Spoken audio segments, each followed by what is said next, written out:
Felly, dyma'r gerdd sydd gen i Penllanw ynglyn â terfysg Tottenham, haf 2011. Anelais tuag adre wedi'r helfa, at hef a flafan stryd o arogleion yr haf. Ac wrth nesau, clywed fy mam yn mwmia'n canu. Roedd hi yn yr ardd, y tu i'r ffens, yn magu'r babi. Naic Jordan coch oedd ffrwyth fy llafur, a chyffro'r cyrchoedd tân a'r mali gwydyr yn dal i'r rithron donau drwy'n wythiennau. Y noson honno fyddes i'n fyw o flaen fy ffrindiau.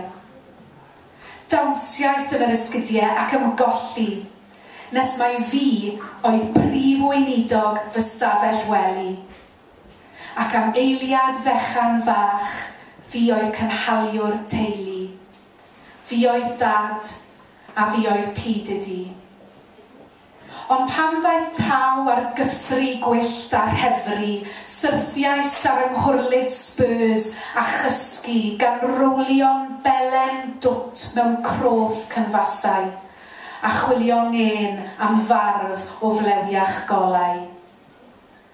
Breuddwydiais am ennill ceiniog a thor heilo, nes i'r babi ddechrau llefen unwaith eto. Fi yw'r rheibiwr yn ôl rhai, gelyn penna'r awdurdodau. Fi yw'r ysbeiliwr esgidiau.